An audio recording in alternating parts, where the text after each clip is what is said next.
Hello! J'avais envie aujourd'hui de vous parler d'un sujet des blessures familiales et du transgénérationnel. J'ai mis un post il y a quelques jours sur Instagram, s'en est suivi une petite discussion avec une ancienne de mes clientes et du coup ça m'a donné envie d'aller plus en profondeur sur le sujet parce que déjà d'une part c'est un sujet qui me passionne et c'est quelque chose qui revient beaucoup et dans ma vie personnelle puisque j'ai fait un gros travail sur le transgénérationnel et aussi que j'ai énormément observé avec mes clients. Ce post, je vais vous le mettre à l'image pour que vous puissiez le lire et pour que vous puissiez avoir le contexte. Du coup, faites pause, je vous invite à le lire et ensuite revenez avec moi.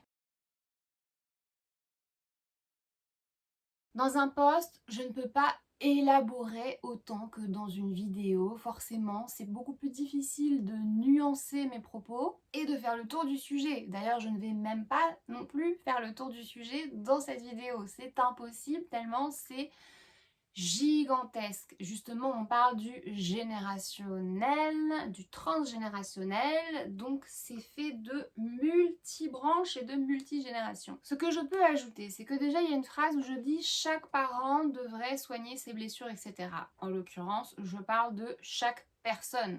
Pour moi, c'est une évidence. Ce n'est pas juste si vous avez l'ambition d'avoir des enfants, même si vous ne voulez pas avoir d'enfants. Pour moi, ça fait sens, quand on a conscience de ces blessures, de vouloir non pas les guérir, mais de vouloir comprendre les schémas qui se répètent et qui sont en lien avec ces blessures. Ensuite, mon ancienne cliente m'a posé la question, est-ce que tu comprends ou est-ce que tu ressens tes propos? J'ai eu du mal à faire la différence entre les deux et je lui ai répondu les deux. Ce n'est pas parce que je ne suis pas parent aujourd'hui que je n'ai pas la compréhension et la croyance de mes propos. Encore une fois, de toute façon, c'est ma vérité. Mais en tant qu'enfant, je porte les blessures de mes parents, de mes grands-parents, de mes arrière-grands-parents.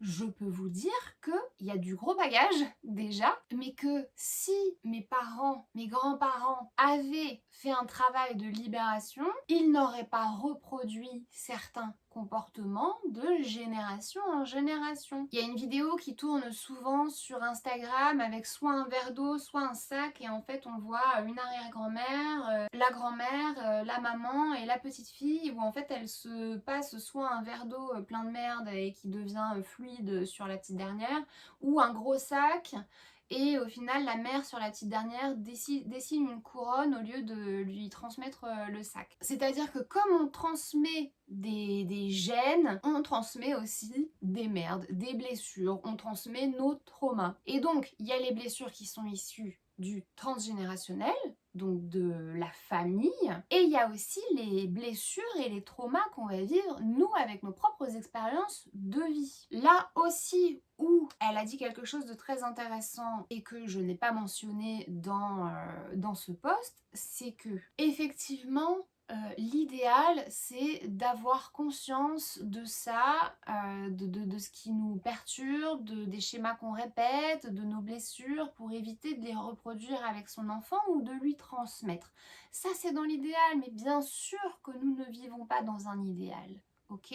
Ensuite, les choses peuvent aussi se faire grâce ou pendant la maternité et la paternité. C'est-à-dire que chez beaucoup de personnes, le fait d'avoir un enfant, ça va mettre en lumière des comportements, des traumas, etc.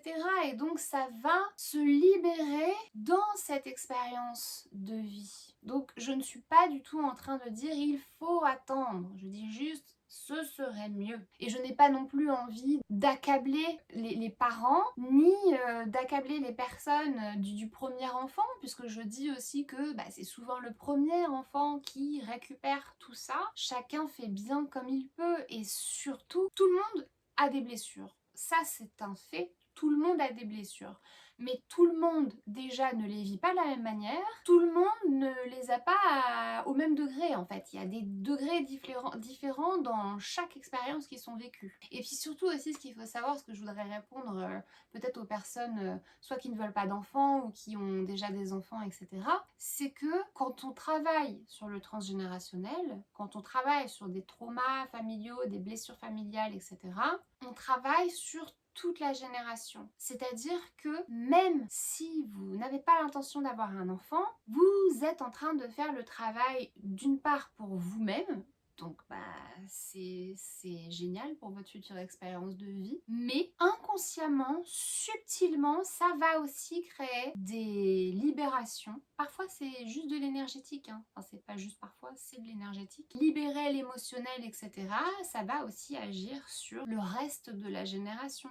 Parfois dans la matière, vous allez voir que les gens de votre famille, il y a des choses qui vont se modifier parce que vous avez modifié quelque chose en vous et modifier, briser un petit peu aussi ce karma familial. Et donc ça va se répercuter sur les gens qui sont encore là, sur la génération, soit de manière très visible, soit de manière plus subtile, mais ça aura quoi qu'il arrive un impact, mais aussi sur la génération future, dans le sens où quand je dis si vous n'avez pas l'intention d'avoir d'enfants, on peut parler de la génération future des autres branches en fait de votre famille. C'est pour ça que je dis que voilà, le transgénérationnel c'est quelque chose qui va vraiment loin, qui est composé de beaucoup de branches et que ça agit vraiment sur tous les domaines de votre vie. Votre sexualité, elle peut être impactée par vos blessures transgénérationnelles. Vos finances peuvent être impactées par, d'ailleurs beaucoup, c'est probablement un des domaines qui est le plus impacté avec les relations, le domaine relationnel, peuvent être impactés, sont impactés par les blessures transgénérationnelles. On se construit, l'humain se construit avec ces blessures, avec le transgénérationnel, avec l'éducation parentale, l'éducation familiale et avec nos expériences personnelles de vie. Moi, qui ne suis pas parent, je me permets de dire ça, déjà d'une part parce que je suis formée, parce que j'ai fait des études, d'autre part parce que je l'ai vécu.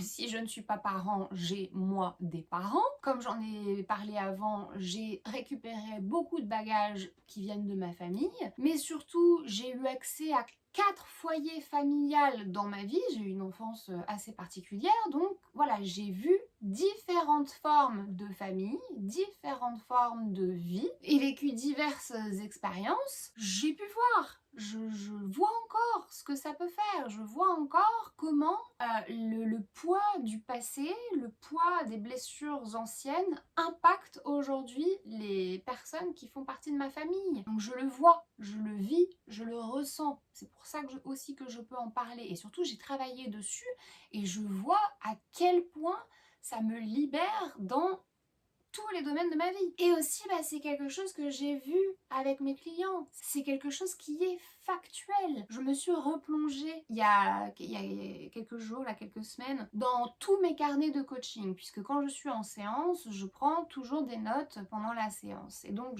parfois, je me replonge dedans, je relis les choses. Et là, j'ai fait un travail plus poussé, dans le sens où j'ai vraiment répertorié tout ce qui revenait de manière continue, quelles étaient souvent les racines des problématiques des clients. Et le transgénérationnel, c'est limite presque en haut de la liste finalement. Ça a des conséquences sur nos vies qui parfois sont dramatiques, lourdes, pesantes, bloquantes. Si vous avez conscience de tout ça, je vous invite à entamer un travail de libération. Ça ne pourra que vous apporter des bonnes choses. Alors par contre, je ne vais pas vous dire que ça va se faire dans la facilité, que ça va se faire dans la joie et dans la bonne humeur. C'est un travail qui est très difficile à vivre. C'est un travail qui va faire remonter des colères, qui va faire remonter de la tristesse. C'est un travail qui va vous amener à vous exprimer. C'est un travail qui va vous amener à dire vos vérités peut-être dans votre famille, peut-être aussi à couper des liens. Vous allez vous rendre compte que peut-être il y a des personnes dans votre famille, le lien est un lien toxique. Ça peut être une personne, justement, ça peut être ce lien en fait qui bloque tout aujourd'hui dans votre vie. Donc peut-être que vous allez devoir malheureusement fermer des portes. Malheureusement ou heureusement d'ailleurs. C'est un travail qui est exigeant. J'espère que ça a peut-être pu vous éclairer un petit peu et je reviendrai sûrement vous parler de toute façon de ce sujet, notamment avec des expériences personnelles, etc. Mais j'avais aussi envie de poser un petit peu les bases. Puis si vous avez envie d'en discuter, n'hésitez pas à m'écrire. À bientôt, ciao!